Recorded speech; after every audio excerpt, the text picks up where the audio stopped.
नमस्कार, ABP news पर हाजिर हूं मैं रुमाना इसार खान। आगे का एजेंडा देख रहे हैं आप और सबसे पहले बात इंडिया गठबंधन की करेंगे, जो अब धीरे धीरे ही सही लेकिन पटरी पर आता दिख रहा है।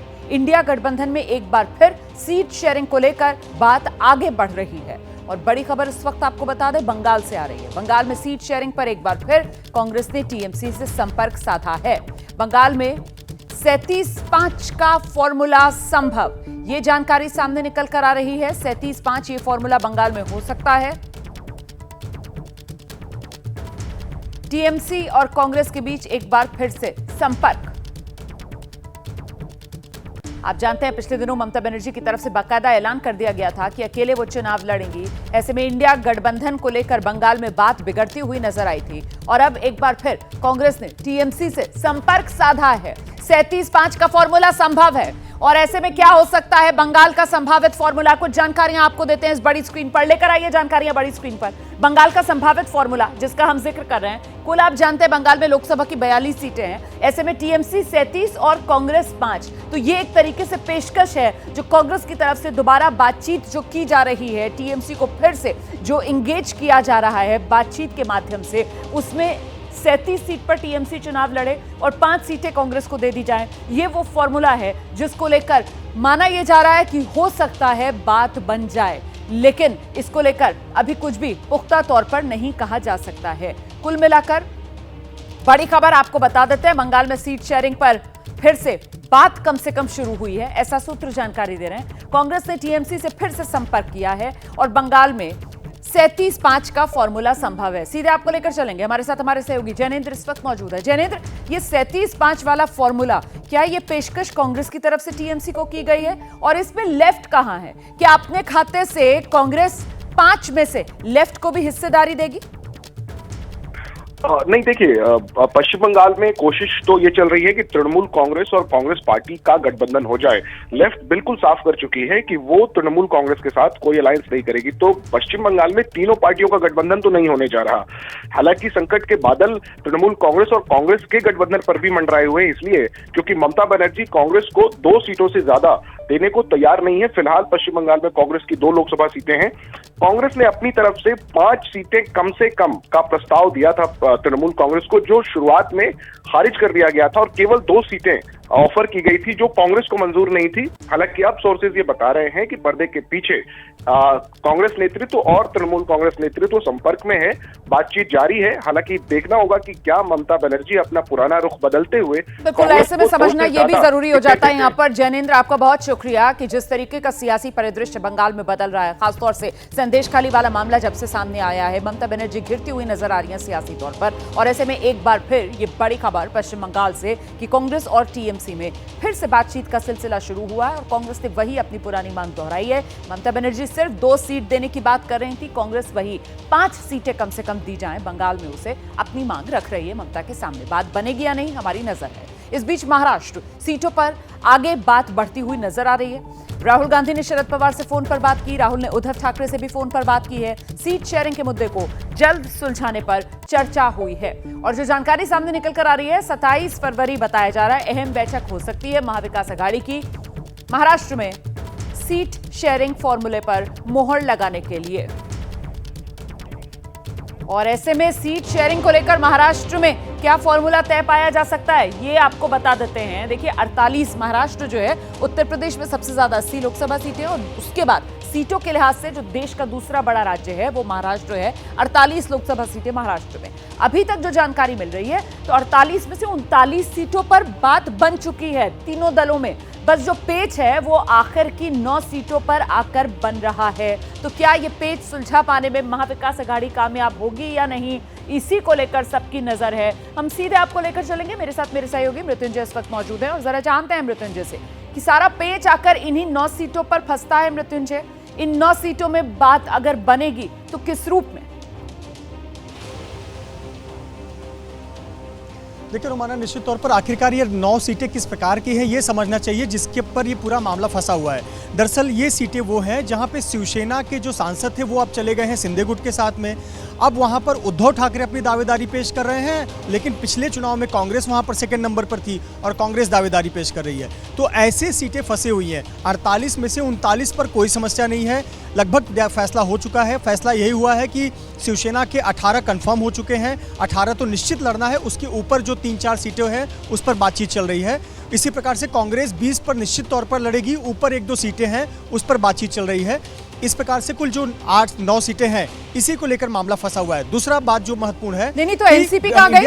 आपने कहा 18 पर शिवसेना लड़ रही है, 20 पर कांग्रेस लड़ रही है, तो 20 और 18 ये तो मामला सीधा 38 पर पहुंच गया है ना। तो बीच में एनसीपी का है, मतलब एनसीपी की सीटों को लेकर अभी तक कोई सहमति बनी नहीं है।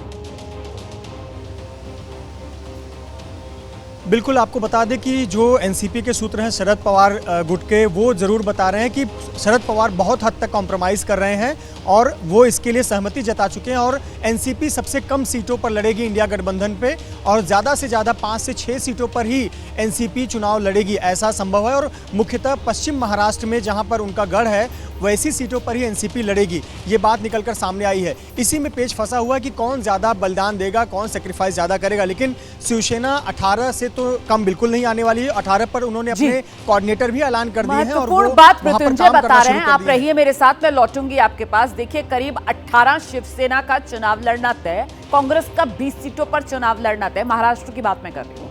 एनसीपी यहां पर शरद पवार गुट जो है वो कमोबेश अपनी जमीन जो है वो छोड़ता हुआ नजर आ रहा है और सबसे कम सीटों पर इस महाविकास अघाड़ी में तीनों दलों में शिवसेना, कांग्रेस और एनसीपी में अगर कोई चुनाव लड़ने वाला है तो वो एनसीपी, जैसा कि हमारे सहयोगी बता रहे थे। इस बीच लोकसभा चुनाव पर बीजेपी के सूत्रों के हवाले से बड़ी खबर, इस महीने पहली लिस्ट बीजेपी जारी कर सकती है। 100 उम्मीदवारों के नाम का ऐलान बीजेपी की तरफ से किया जा सकता है और पहली लिस्ट में हारी हुई सीटों पर पहले उम्मीदवारों के नाम का ऐलान पार्टी की तरफ से किया जाएगा। पहली लिस्ट में उत्तर प्रदेश की भी 14 सीटें शामिल होंगी, जहां पिछली बार मतलब 2019 में बीजेपी हार गई थी। सीधे आपको लेकर चलते हैं, मेरे साथ मेरे सहयोगी नीरज पांडे इस वक्त मौजूद हैं और जरा जानते हैं नीरज से। उसी रूप में ये फॉर्मूला सामने आ रहा है जैसे हिंदी हार्टलैंड वाले 3 राज्य जहां विधानसभा चुनाव हुए, मध्य प्रदेश, राजस्थान, छत्तीसगढ़, जो हारी हुई सीटें हैं वहां पर पहले उम्मीदवार उतारकर जमीन मजबूत करो। यही लोकसभा के लिए भी बीजेपी की रणनीति नीरज? बिल्कुल बिल्कुल रोमाना, यही बिल्कुल रणनीति है भारतीय जनता पार्टी की। भारतीय जनता पार्टी इसी महीने के अंत तक करीब 100 ऐसी सीटें हैं जहां पर अपने उम्मीदवार घोषित कर देगी। ये वो सीटें हैं जिनमें 2019 और 2014 में भारतीय जनता पार्टी या तो चुनाव हार गई थी या बहुत कम मार्जिन से चुनाव जीती है। ऐसे में भारतीय जनता पार्टी की प्लानिंग है, जैसे उन्होंने विधानसभा में प्रयोग किया था, विधानसभा 5 राज्यों में जो चुनाव हुए तो उन्होंने प्रयोग किया था कि आचार संहिता लगने से पहले ही भारतीय जनता पार्टी ने बहुत सारी चीजें अनाउंस कर दी थी और बाद में उसके परिणाम भी बहुत अच्छे नजर आए थे। तीनों राज्यों में भारतीय जनता पार्टी की यानी कि मध्य प्रदेश, छत्तीसगढ़ और राजस्थान में भाजपा को अब बड़ी विजय मिली थी। तो भाजपा की प्लानिंग ये है, जो पिछले 1.5 साल से उन्होंने क्लस्टर प्रभारी नियुक्त कर रखे हैं, करीब ऐसी 160 सीटें हैं जिन्हें भाजपा ने चिन्हित कर रखा है। उन सभी सीटों में करीब 100 ऐसी सीटें हैं जिसको भाजपा इसी महीने के अंत में या कहें 29 तारीख को या 30 तारीख तक भारतीय जनता पार्टी रिलीज कर देगी। तो क्षेत्रवार हिसाब से कुछ प्राथमिकता दी जाएगी कि पहले इस क्षेत्र पर फोकस किया जाएगा। जैसे उत्तर प्रदेश का जिक्र है, जो 14 सीटें उत्तर प्रदेश में हारे थे 2019 में, उन पर बताया जा रहा है कि उम्मीदवारों के नाम का ऐलान कर दिया जाएगा। और कहां-कहां? जी रोमाना, यूपी उसका एक बड़ा हिस्सा है, लेकिन इसके अलावा खासकर साउथ की जो राज्य हैं जहां पर भारतीय जनता पार्टी को अभी तक ज़्यादा बड़े जीत हासिल नहीं हुई, चाहे वो तमिलनाडु रहा हो, केरल रहा हो या दूसरे राज्य आंध्र प्रदेश रहे हो, तेलंगाना की कुछ सीटें हैं, उत्तर प्रदेश की सीटें हैं, उड़ीसा की हारी हुई सीटें हैं, इसके अलावा महाराष्ट्र की हारी हुई सीटें हैं। इन सभी सीटों पर भारतीय जनता पार्टी अपने उम्मीदवार घोषित कर देगी। करीब 100 की सूची है। तो आप कह रहे हैं उत्तर प्रदेश और बाकी जो है वो दक्षिण के राज्य हैं जहां बीजेपी पहले उम्मीदवारों के नाम का ऐलान करेगी। दिल्ली में इस समय आम आदमी पार्टी की तरफ से प्रेस कॉन्फ्रेंस की जा रही है, सुनते हैं क्या कह रहे हैं सौरभ भारद्वाज।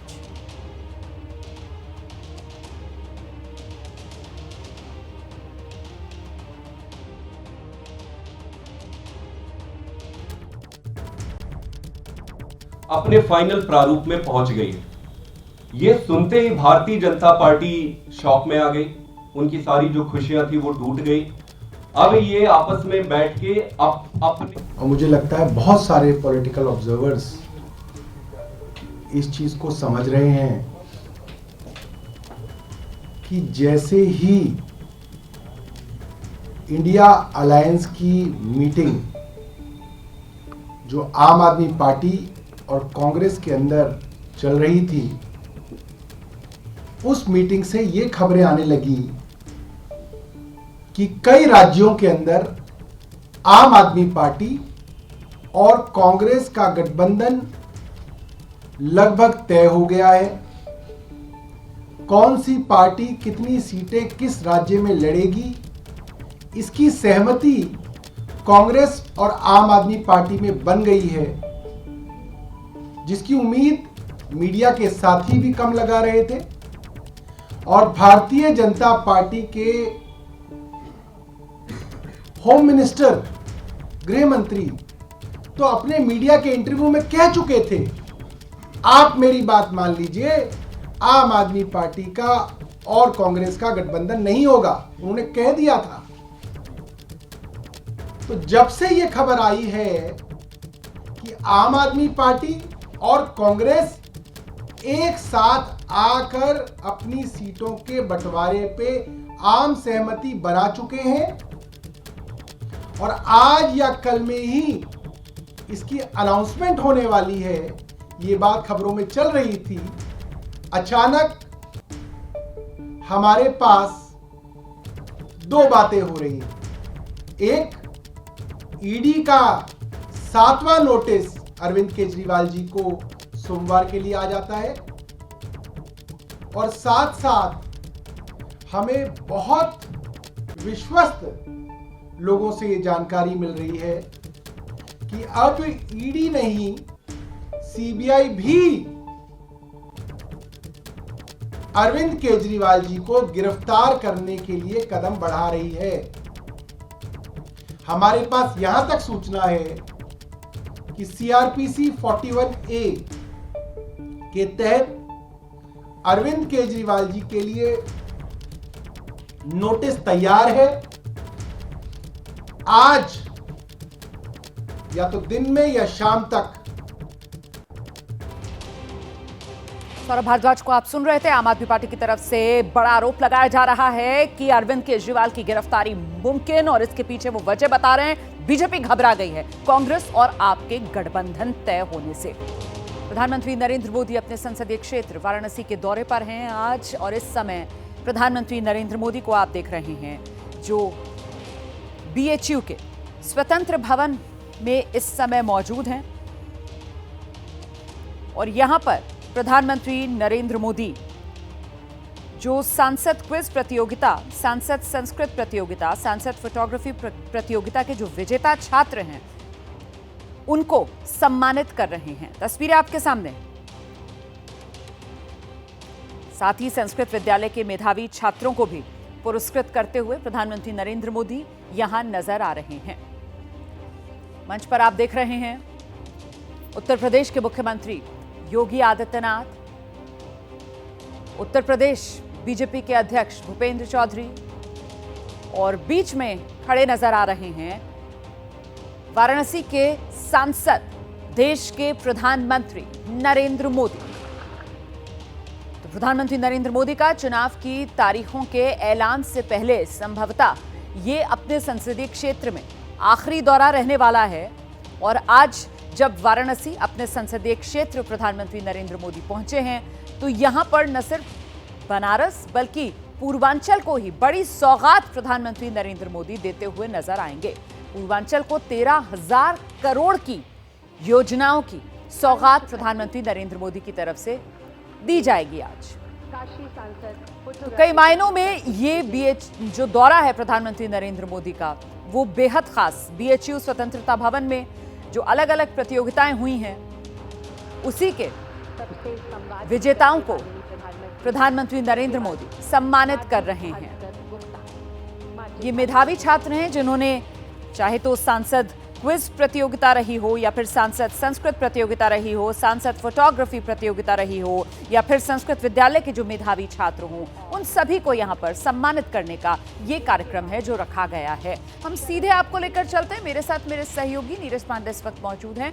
जरा जानते हैं नीरज पांडे से, यही उम्मीद जताई जा रही है कि चुनाव की तारीखों के ऐलान से पहले ये संभवतः आखिरी दौरा अपने संसदीय क्षेत्र का प्रधानमंत्री नरेंद्र मोदी का, और इसीलिए ये दौरा जो है वो बेहद खास रहने वाला है। नीरज, बिल्कुल कह सकते हैं, क्योंकि अगले 10 दिनों का प्रोग्राम तो बहुत ही पावर पैक्ड प्रोग्राम है प्रधानमंत्री का। कई राज्यों में उनके दौरे हैं, तो ये मान लिया जाए कि अगले जो आचार संहिता लगने वाली है उससे पहले ये अंतिम दौरा हो सकता है। लेकिन चूंकि प्रधानमंत्री है, उनका संसदीय क्षेत्र है, अभी आचार संहिता लगने में कम से कम माना जा रहा है 10 से 12 दिन का समय है, तो कभी भी प्रधानमंत्री आ सकते हैं। तो ये, लेकिन बड़ी बात ये है कि जो बड़े कार्यक्रम होने से रहा, क्योंकि बड़े कार्यक्रम में तो यहाँ बनारस के जरिए पूर्वांचल की कुल 100 पूर्वांचल की जो सीटें हैं, जिसमें यूपी भी आप जोड़ लें और बिहार भी जोड़ लें, तो कुल मिलाकर ये गणित जो है वो 120 लोकसभा सीटों का बैठ जाता है। तो यहाँ उत्तर प्रदेश से लेकर बिहार तक नजर। देखिए, उत्तर प्रदेश बिहार तक नहीं, इसको कहिए रोमाना पंजाब तक, जहां से आपका नाता भी है।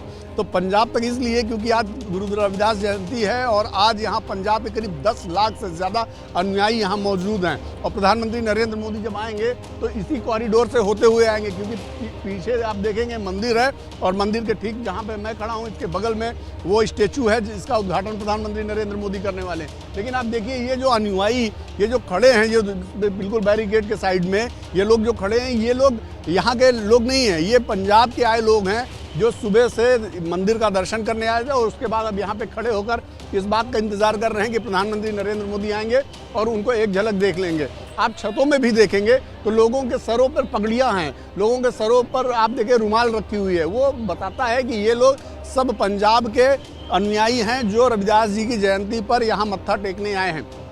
तो प्रधानमंत्री नरेंद्र मोदी एक तीर से कई निशाने करने के लिए जाने जाते हैं। बिहार और यूपी तो उनका मेन सेंटर है ही है, लेकिन मैसेज पंजाब तक देना है, क्योंकि आज रविदास जी की जयंती है और पंजाब के 10 लाख के लोग, 10 लाख से ज़्यादा लोग यहाँ पर मौजूद हैं, तो उनके बीच में एक सभा भी करेंगे। तो बड़ा मैसेज है, बड़ी प्लानिंग के साथ प्रधानमंत्री निकलते हैं। तो आप देखें 120 ये और पंजाब की लोकसभा सीटें, तो सीधे तौर पर आप देखें तो 150 के ऊपर सीटें ऐसी हैं जहां पर पीएम नरेंद्र मोदी अपना मैसेज देने वाले हैं आज। रोमाना, महत्वपूर्ण बात आप कह रहे हैं, न सिर्फ उत्तर प्रदेश बिहार बल्कि पंजाब तक यहाँ पर सियासी संदेश जो प्रधानमंत्री नरेंद्र मोदी की तरफ से आज अपने संसदीय क्षेत्र वाराणसी से दिया जाना है। काशी सांसद ज्ञान प्रतियोगिता और काशी सांसद फोटोग्राफी प्रतियोगिता के विजेताओं को पुरस्कार देने का अवसर मिला। मैं सभी विजेताओं को उनके परिश्रम, उनकी प्रतिभा के लिए बधाई देता हूं। उनके परिवारजनों को भी बधाई देता हूं, उनके गुरुजनों की भी बधाई देता हूं। जो युवा सफलता से कुछ कदम दूर रह गए, कुछ तो होंगे जो 4 पे आके अटके हुए होंगे, मैं उनका भी अभिनंदन करता हूं। आप काशी की ज्ञान परंपरा का हिस्सा बने, उसकी प्रतियोगिता में भी शामिल हुए, ये अपने आप में बहुत बड़ा गौरव है। आप में से कोई भी साथी हारा नहीं है, न ही पीछे रहा है। आप इस भागीदारी के जरिए काफी कुछ नया सीखकर कई कदम और आगे आए हैं। इसलिए इन प्रतियोगिताओं में हिस्सा लेने वाला हर कोई बधाई के पात्र है। मैं इस आयोजन के लिए श्री काशी विश्वनाथ मंदिर न्यास काशी विद्वत परिषद और सभी विद्वानों का भी आदर पूर्वक धन्यवाद करता हूं। आपने काशी के सांसद के रूप में मेरे विजन को साकार करने में बहुत बड़ी भूमिका निभाई है, अभूतपूर्व सहयोग किया है। पिछले 10 वर्षों में काशी में जो विकास के कार्य हुए हैं और काशी के बारे में संपूर्ण जानकारी पर आज यहां 2 बुक भी लॉन्च की गई है। पिछले 10 वर्ष में काशी ने विकास की जो यात्रा तय की है उसके हर पड़ाव और यहां की संस्कृति का वर्णन इन कॉफी टेबल बुक में भी किया गया है। इसके अलावा जितनी भी सांसद प्रतियोगिता काशी में आयोजित हुई है उन पर भी छोटी छोटी किताबों को लॉन्च किया गया है। मैं सभी काशी वासियों को इसके लिए बहुत बहुत बधाई देता हूं। लेकिन साथियों, आप भी तो जानते हैं हम सब तो निमित्त मात्र है। काशी में करने वाले तो केवल महादेव और उनके गण हैं। जहां महादेव का कृपा हो जाला ऊ धरती अपने ऐसे ही समृद्ध हो जाले।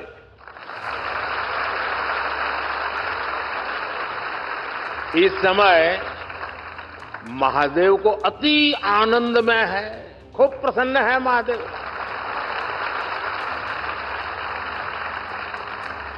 इसलिए महादेव के आशीष के साथ 10 वर्षों में काशी में चारों ओर चहुं ओर विकास का डमरू बजा है।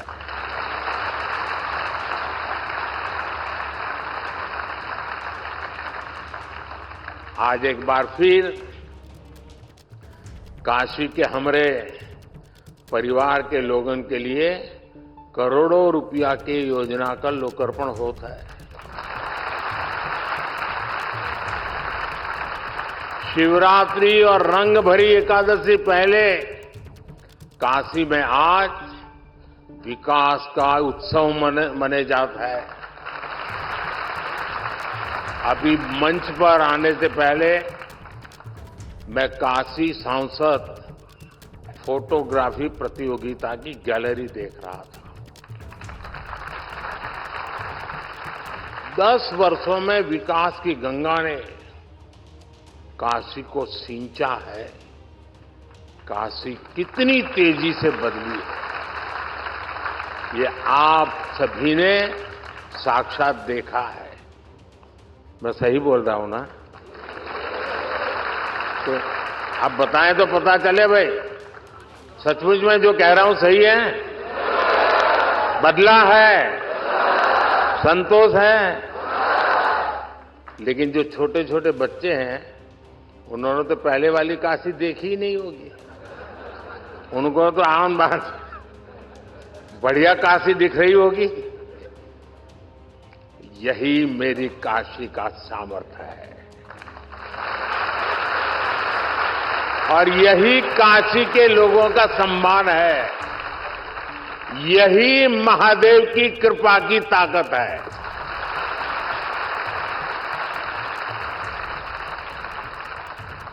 बाबा जौन चा झालन ओके के रोक पावेला।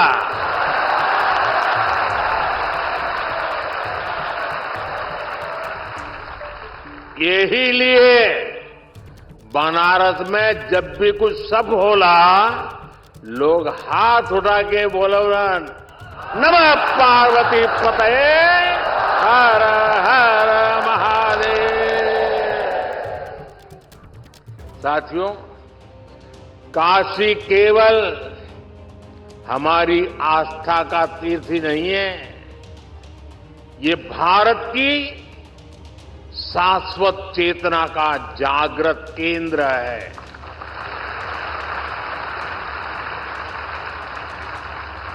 एक समय था जब भारत की समृद्धि गाथा पूरे विश्व में सुनाई जाती थी। इसके पीछे भारत की केवल आर्थिक ताकत ही नहीं थी, इसके पीछे हमारी सांस्कृतिक समृद्धि भी थी, सामाजिक और आध्यात्मिक समृद्धि भी थी। काशी जैसे हमारे तीर्थ और विश्वनाथ धाम जैसे हमारे मंदिर ही राष्ट्र की प्रगति की यज्ञशाला हुआ करती थी। यहां साधना भी होती थी, शास्त्रार्थ भी होते थे। यहां संवाद भी होता था, शोध भी होता था। जहां संस्कृति के स्रोत भी थे, साहित्य संगीत की सरिताएं भी थी। इसलिए आप देखिए, भारत ने जितने भी नए विचार दिए, नए विज्ञान दिए, उनका संबंध किसी न किसी सांस्कृतिक केंद्र से है। काशी का उदाहरण हमारे सामने है। काशी शिव की भी नगरी है, ये बुद्ध के उपदेशों की भी भूमि है। काशी जैन तीर्थंकरों की जन्मस्थली भी है और आदि शंकराचार्य को भी यहां से बोध मिला है। पूरे देश से और दुनिया के कोने कोने से भी ज्ञान, शोध और शांति की तलाश में लोग काशी आते हैं। हर प्रांत, हर भाषा, हर बोली, हर रिवाज, इसके लोग काशी आकर बसे हैं। जिस एक स्थान पर ऐसी विविधता होती है, वहीं नए विचारों का जन्म होता है। जहां नए विचार पनपते हैं, वहीं से प्रगति की संभावनाएं पनपती है। इसलिए भाइयों बहनों, विश्वनाथ धाम के लोकार्पण के अवसर पर मैंने कहा था, याद कीजिए उस समय मैंने क्या कहा था। उस समय मैंने कहा था, विश्वनाथ धाम भारत को एक निर्णायक दिशा देगा। तो काशी में विकास का डमरू बज रहा है, सवर रही है काशी।